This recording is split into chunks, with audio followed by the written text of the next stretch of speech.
பிஸ்மில்லாஹ். அஸ்ஸலாமு அலைக்கும் வரஹ்மத்துல்லாஹி வபரகாத்துஹு. எல்லாம் நலமா இருக்கிறீங்களா? இன்னைக்கு மிக முக்கியமான ஒரு செய்தியை தெரிஞ்சுக்கலாமா? சுனனு, அதாவது ஜாமியு திர்மிதி, இது வந்து ஜாமியு திர்மிதி அப்படிங்கிற நூலில் பதிவு செய்யப்பட்டிருக்கு ஒரு செய்தி.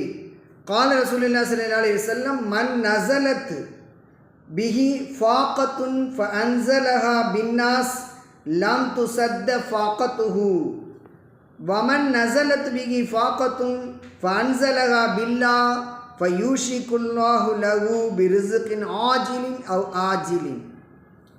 அல்லாஹ் ஸல்லல்லாஹு அலைஹி வஸல்லம் அவங்க சொல்கிறாங்க, யார் ஒருவருக்கு வறுமை ஏற்பட்டு அந்த வறுமையை வந்து மக்கள்கிட்ட சொல்கிறான், ரொம்ப வறுமையில் இருக்கேன், ரொம்ப கஷ்டமாக இருக்குது, வறுமையில் இருக்கேன் அப்படின்னு சொல்லி, அது மாதிரி யார் சொல்கிறாங்களோ, மக்கள்கிட்ட சொல்கிறாங்களோ, அந்த வறுமை அடைக்கப்படாது, அதாவது அந்த வறுமை நீக்கப்படாது, அந்த வறுமை அப்படியே தான் இருக்கும். யார் தம்முடைய வறுமையை அல்லாஹ்விடம் சொல்கின்றாரோ, அல்லாஹ்விடம் முறையிடுகின்றாரோ, இறைவா இந்த வறுமையை போக்கிடு, வறுமையை போக்கி எனக்கு செழுமையை கொடு, எனக்கு செல்வத்தை கொடு அப்படின்னு அல்லாஹ்விடத்தில் சொல்கிறாரோ, வறுமையை அல்லாஹ்விடத்தில் சொல்கின்றாரோ, அவருக்கு அல்லாஹு தாலா விரும்பினால் இம்மையிலேயே அவருடைய வாழ்வாதாரத்தை சிறப்பாக ஆக்குவான், அல்லது தாமதமாக அதை மறுமையில் வழங்குவான். ஆக ஒருவர் தமக்கு ஏற்பட்டுள்ள சிரமத்தை, வறுமையை, கவலையை, இது எல்லாவற்றையுமே அல்லாஹ்விடத்தில் தான் சொல்லணும். அல்லாஹ்விடம் சொன்னால் அவன் கண்டிப்பாக அதற்கான தீர்வை நமக்கு கொடுப்பான். மனிதர்களிடம் சொல்வதன் காரணமாக எதுவுமே இல்லை.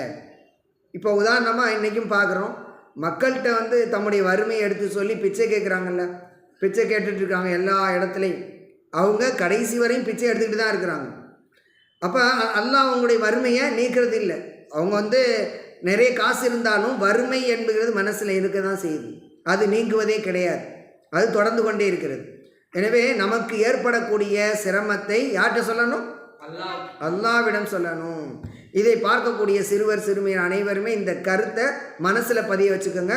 உங்களுடைய வறுமையோ அல்லது உங்களுக்கு சிரமமோ துன்பமோ கவலையோ எது இருந்தாலும் யார்கிட்ட சொல்லணும்? அல்லாஹ்விடம் சொல்ல வேண்டும். அல்லாஹ்விடம் எடுத்து சொன்னால் அல்லாஹ் நிச்சயமாக அதற்கான தீர்வை உங்களுக்கு கொடுப்பான்.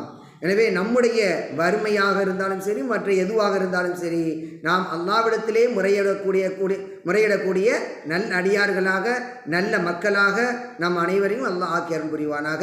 பயனுள்ள இந்த செய்தியை உங்களுடைய நண்பர்கள், உறவினர் எல்லாருக்கும் இன்ஷா அல்லாஹ் அடுத்த பாடத்தில் சந்திப்போம். அஸ்ஸலாமு அலைக்கும் வரஹ்மத்துல்லாஹி வபரகாத்துஹு.